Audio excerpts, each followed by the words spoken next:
Hey everybody, Mike Pfeiffer with Pfeiffer Hobby Supply. Today we're going to do update 121. It's hard for me to believe that I've done that many on this layout, but this is where we're at. I've taken some video while I was doing some things in here, so some of them have been taken over a little period of time. Obviously this one is taken today, duh. But anyway, I'm going to try and put these together, make another short video, and see how you like what I'm doing. Okay gang, here is the number 6 in place, and it just so happened that a 7-inch piece fit right in there. And I still haven't gotten my little hump out of there, but I will. But that puts us on the way to being where we want to be, and I have run a train through that and everything is fine. Now let me swing around and show you over here what I've got going on. Okay, and here is the bridge removed. I cheated a little bit and I got a new bridge out of stock, and I cut it up to make the bridge instead of waiting to tear this out and finding out whether I could do it or not do it. So anyway, there's the bridge out. Here is the turnout that will go there. You guys have seen these before, right? Now let me show you the bridge. Okay, here is the bridge.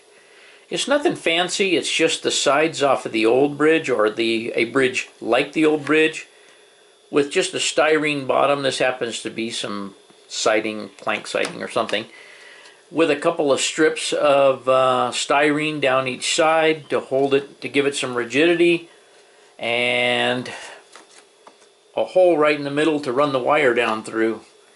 Let me see if I can get this on film putting that together. Okay, I'm kind of standing back trying to see what I'm doing here. But anyway, the wire goes down through the hole like so. Whoops, except without a knot in it. And of course the turnout is upside down. See if I can get it in there. Pull the wire through, and I made the turnout so it exactly fits, snap fits actually, into the homemade bridge. And there it is, all snug as a bug.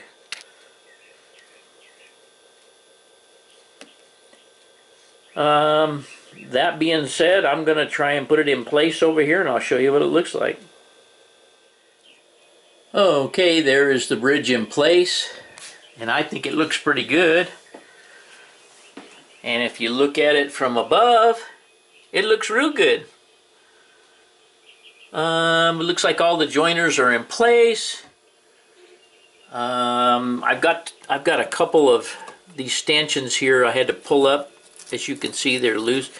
I had to pull them up to get that track in there, get it up high enough to get the track in there. I'm going to take a train around and see if it flies. Okay, this is the first run.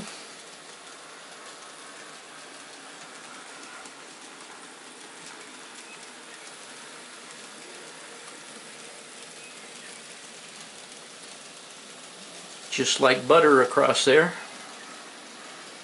Just like nothing else was ever done.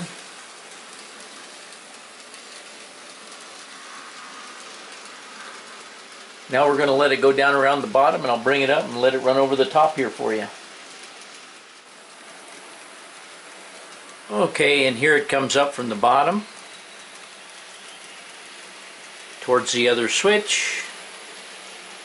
And we'll go up and take an aerial shot.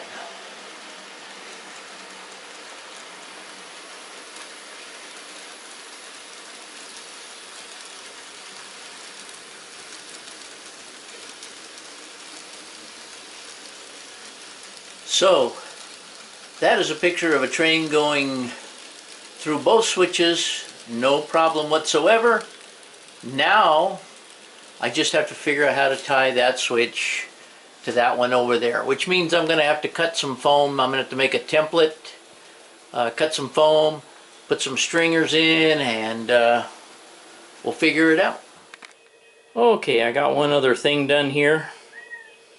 I got my hill stop hooked up, Hang on, let me back my train up here a little bit. It is, where is it? Well, it's right there somewhere. It's right there where that little black mark is. And I'm going to flip the switch. You can see it come up out of the track. You can see it go back down. And as I've said before, the idea is you pass a car past the black mark on the track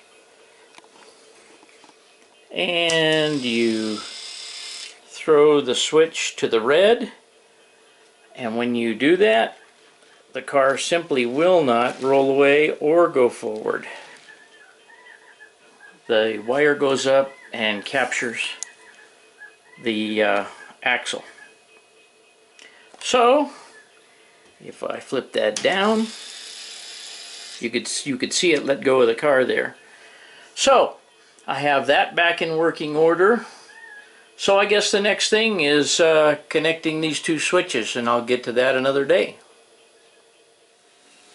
Okay, gang. Kind of temporarily, I have this track hooked up, which is the bypass, or the bypass, to bypass and not go down underneath the layout. And it's all just sitting there, and we got a train coming. We'll check it out.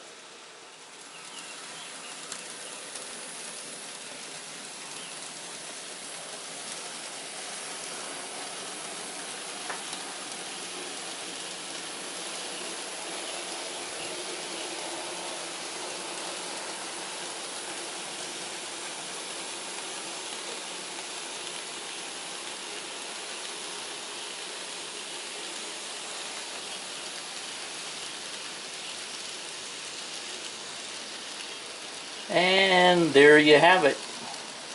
The bypass works. If I go back over here, I did put a little siding in here. I'm not real sure that I like that 28-inch radius in there. It puts the track too far away. But I did make a platform there to put some kind of industry or something on, maybe even the smelly meats back in. Not sure. May leave it like that. Not positive. But here's what I've been thinking. I've been thinking about putting some tunnel portals maybe over there. Obviously something to hide that over there. Not exactly sure what. But I've been thinking about building a hill up in the back here. Maybe about that high. And then have it cut off. Have it open in the back all the way around. So that you can't really see in there, but if I need to get in there, all I got to do is stand on a stool. In other words, it's basically going to be a hill that's a view block. And it could even be almost a flat. And I'm thinking that's maybe what I want to do there. And it would be up just high enough that you couldn't see that stuff back there, even if you were tall. I'll put the camera up here, even if it was, you know, of course I'm too close to the camera. But anyway, that's what I'm thinking about, at least all the way around here to some point, and then somewhere over here building something that lifts off. But I am not exactly sure what. That remains to be seen. It'll be an easy thing to do. But I just wanted to make sure and get the track working. And it looks like I have succeeded at that. Let me walk down here. And now you can see the bypass. Which, the bypass is really the way the track used to be, more or less. Except right over there used to be smelly meat. But it'll work. And I think it can be scenicked in nicely. So, it's kind of flimsy in the way of support, but once I get stuff attached to it and scenery attached to it, plaster and so forth, it'll make it much more rigid. It's okay like it is, and it'll be just fine. So if I spin around here comes our train again, back around on the top. Gonna come down to the bridge. and we'll get a picture of it when it gets over here.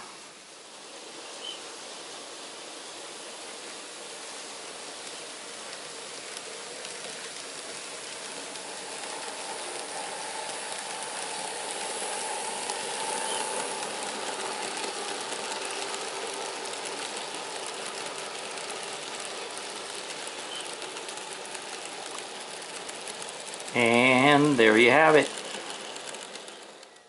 Okay, gang, I started playing around with some ideas for a backdrop over there. I started out by cutting a bunch of pieces of paper and taping them to the foam in the back. I have an idea here, but I'm not going to share that yet. Maybe if I get along in the videos. But anyway, if I stand out here and put the camera at my eye level, you can see that everything behind the backdrop is pretty much blanked out, but you can still see the mountains in the background. Over here by the thunderstorm, I'm not exactly sure because I have to put a tunnel portal there, and I have to connect some scenery from there to there and put a porthole in for the road and put a porthole in for the train coming through. I'm not exactly sure there, but I guess my point is, if this was made out of a piece of masonite, if I make that template and I make it out of masonite, I can put a lip on the top edge. I can hot glue some foam to the top edge and cut the foam in kind of a rounded shape to give the top of it a roundish effect. And I may cut it down a little bit further, because if I raise my camera up, not me, but my camera, if I raise the camera up here, even to, say, I'm 5'6", so if I raise it up to, say, 6 feet here, you still can't see what's behind there. In fact, if I raise it all the way up, as high as I can reach, you still can't see behind there. So I'm considering making that even a little bit shorter. I've cut it down twice. The end way over there has to remain about that high. The end over here has to remain about that high, but the middle does not have to remain that high, just high enough to hide the track that if we stand up on the stool and get over here, is behind it. Now, kind of what I'm thinking about over, hang on a minute, what I'm thinking about over here, and I'm going to do it with a piece of paper. I'm going to tie another piece of paper to this, and I'm going to take that paper down this way and roll the paper over and attach it to there, and then I can put a tunnel portal over in here somewhere, and underneath here where the train goes under, I'm going to get a piece of cardboard. I'm going to cut it out, and I'm going to slide it in there, and I'm going to make a template out of that, and then I'm going to hot glue styrene up underneath there. Then by the time I put the scenery and stuff on it, it won't go anywhere. And it will be the lead-in and the ground level to put any kind of scenery and everything that I put on there. We're going to see if that works, and it may work all the way down there, although I have another idea for on down there a ways. But I'm getting way ahead of myself here.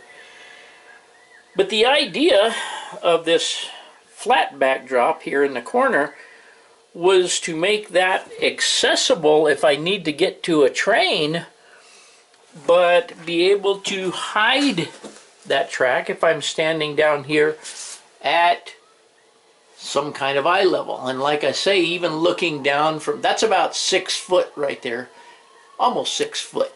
And you still can't see the track back there. So I think it could be cut down some more. I'm going to try it. If it's too short, I'll add some back on. Okay, gang, I realize that's just a bunch of paper slapped up there, but that's kind of a rough idea of what I have in mind there. And I think it looks pretty good. And like I said, I can put a little strip of foam back in here, and it's way above track level, so I could round that top or make that top look three-dimensional. And down at this end, I have almost decided to bring this into about there, and then just make a view block in between here. And then the same thing Same thing back here. Raise it up about that high and just make a view block that goes back behind this cut piece. And I think it would really hide everything without totally encapsulating it back there. I might go ahead and do another video here and see what you guys think. Not real sure, but we'll see. And you can see, I mean, even though the paper is there, you can see how if I took this and extended it down into the crotch between the two tracks there, you know, at track level, and then kind of the same thing here, brought this thing humped up down to here, and then humped all of this coming down this way to whatever I do here, I think it would all blend in together well. I think I could get it to all blend in together well. And sure, you stand way back here and you might see just a tiny bit of the track. I could even hide some of that, like right up in there.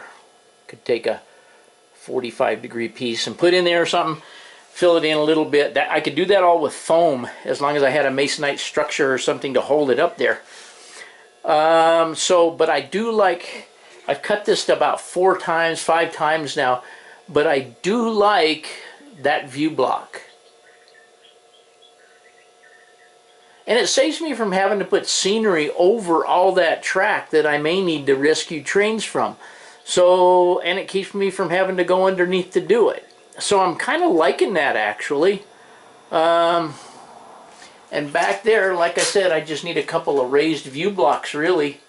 Little hills in between the foreground hill. But I'm liking that so far. Okay, I have the video of when I stuck that up there, and I have already inserted that by the time you watch this. But I'm leaving the camera sit right here, and what I'm going to do is I'm going to take that template down and I'm going to cut a cardboard armature for there that I can put plaster cloth on. And I'm going to remove this, make that, attach it on, and I'll come back and we'll take a video from the same spot here. Okay, there we have the permanent structure up that's going to hold the plaster cloth, which I'll make the mountain out of. And you can see that it really hides what I want it to hide pretty well. This end right down here can be cut down to whatever I want to, however I want to shape that there. And that piece of paper can be, obviously, I can put newspaper in there and shape that to whatever I want it to be. And the same thing down on this end. I can cut that down and just make a hump there. We'll look at that when I get that far. I'm not sure what I want to do right now. I may get some plaster cloth and put some plaster cloth on that. I'm going to wait and see here. I don't know whether I'll get that far before I do this video or not, but we're going to check it out. Okay, this is just a temporary fit. I changed to a 12-inch radius going onto that siding, and it looks like Schmelly Meats will fit right in there. So I think we're going to resurrect Schmelly Meats. But I like it. Okay, gang, I got some plaster cloth over my cardboard, and then I will put some plaster over that, and then some color, and we'll be kind of on our way. But I wanted to make sure I got the top up there rounded so that when you look at it, it looks like it kind of goes over the back. Let me disconnect you here and I'll show you something else. I put some plaster cloth down in there in the back so that when you kind of look, when this thing gets done over here, you'll look over that and you'll kind of see some scenery behind there, if that makes sense. So if you're really looking at it at eye level, that piece of cardboard that's sticking up there still is probably going to get cut down a little bit. Not sure what's going to go on there, but anyway, you get the idea. There'll be some scenery behind there, especially when you get down here at this end and you kind of look down the track, you'll see something. So that's probably it for today. that's it for 121. And as usual, thanks for watching.